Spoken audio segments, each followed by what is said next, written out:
Hey everybody, Rob Vino here, wagertalk.com, Wager Talk TV with your Tuesday free play selection with analysis coming from WNBA action night off last night. Sizable card today. We've picked one out here for the free play that we think can get the money. Going to give you the full analysis with the selection on that. But first, just want to remind everybody that it is $5 Tuesday over at wagertalk.com. You can pick up all handicapper selections. They'll have one that we release. We all have one that we release for $5. Mine is up and available right now, $5 Tuesday. It does come from the WNBA as well. If you have not tried any Wager Talk handicappers but have wanted to, if you wanted to see my thought process with analysis, you've seen a couple of videos and want to take a look, today's the day to do so. Go ahead and pick up your $5 play over at wagertalk.com or at my homepage, wt.buzz/RV.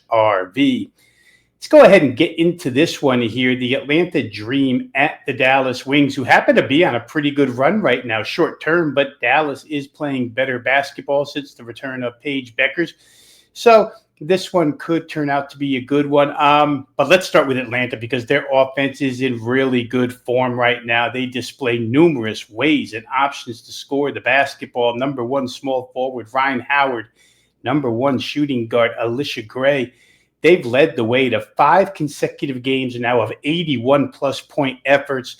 4 of those 5, Atlanta has scored 88 or more. So they're on a good offensive roll, scoreboard roll, putting up points by the bunches. And most impressive about this current version of the Atlanta Dream is their second-half outbursts. This has been a second-half scoring team all season long. They've now scored 41 points or more in the second half in 13 of their 14 games this season, and they average an elite 45.6 per game in the second half. So Atlanta does light up the scoreboard all the way to the final buzzer. That's been their MO so far this season since they reinserted number one point guard Jordan Canada back into the lineup. Remember, she was injured to start the year. She's been back for about 5 games now, really into the flow, but it's given them a complete set of skilled starters and a bench with the 6 and 7 in the rotation. Naz Hillman and rookie point guard Tahina Paupau from South Carolina have provided really good reserve play. So Atlanta's complete right now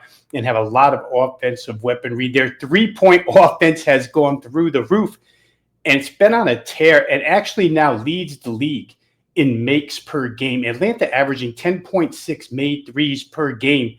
They weren't that good shooting to start the year, but boy, oh boy, recently they have taken off hitting those threes. I think they made 16 the other day.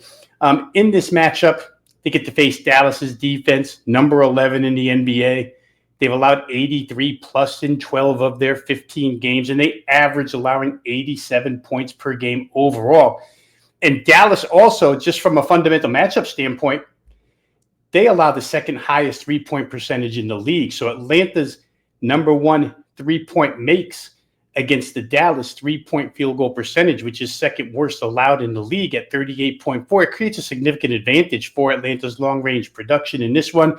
But the good news, as always, for Dallas is they are just a relentless pace, offensive rebounding, and scoring unit that they themselves have scored 80-plus and averaged almost 83 in regulation in all 5 games since Paige Bueckers returned to run the show at point. 4 of those 5 games since she's been back, game totals have landed at 169 or higher, which is right at today's market price. Actually opened at 166.5. A lot of value there. The number was carried all the way to 169. Additional scoreboard optimism for the Wings. You can find it and direct it toward the Atlanta defense, which has kind of eroded the last 3 games. Gave up 80 points at home to lowly Chicago the other day. And Chicago, believe it or not, was on a back-to-back travel Saturday and Sunday. Played Saturday afternoon at home, traveled to Atlanta for a Saturday afternoon game. Within 24 hours, they had played twice. Still got 80 on this Atlanta defense.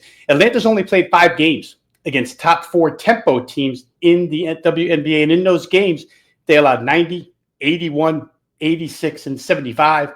One of those, they allowed 58 to an Indiana team, which did not have Caitlin Clark or Sophie Cunningham. They've also given up 94, 87, 84, and 82 to Connecticut, LA, Seattle, and Washington. So their defense can be had. They've been able to hold numbers down against subpar, more methodical offenses, but Dallas is not that. Atlanta enters the game on an 88.6 per game scoring run. And as I mentioned, Dallas been scoring well also. So we've lost some value here, guys, and it really makes the case for signing up for all access packages when you can get to play immediately. I did release this one to clients at 166.5. It's now up to 169, but still feel like it's got a little bit of wiggle room and value. So we're going to use it as today's free play for the day. Atlanta and Dallas, full game over 169. On the way out, I'd like to ask everybody to hit the like button if you like the selections and analysis, the content provided here by Wager Talk Handicappers each and every day. Go ahead and hit like, click subscribe, join the 206, maybe it's 207,000 plus people now who have already subscribed to Wager Talk TV. If you have a comment on this game or any other WNBA game being played tonight, go ahead and drop it in the comment section. I try to get to them as quickly as possible. For now, this is Rob Vino saying good luck with all your plays. We'll see you next time on Wager Talk TV.